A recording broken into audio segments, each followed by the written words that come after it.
my name is Mia. I am from Russell, Massachusetts, and I am a rising senior in the food science program with a minor in plant soils. My role on the farm, I am the harvest manager as well as the delivery driver. So harvest manager, I walk with our farm manager, Jason, and I essentially look at what crops are ready to be harvested, what good quality is, especially for washroom sake. And then delivery driver, of course, deliver the goods to our partners, dining, Big Y, campus center, all that.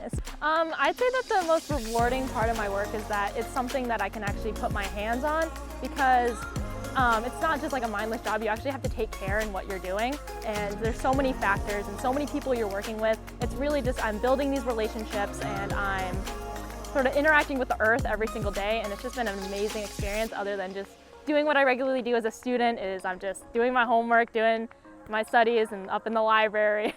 So it's really nice to actually do something that's physical and mental as well.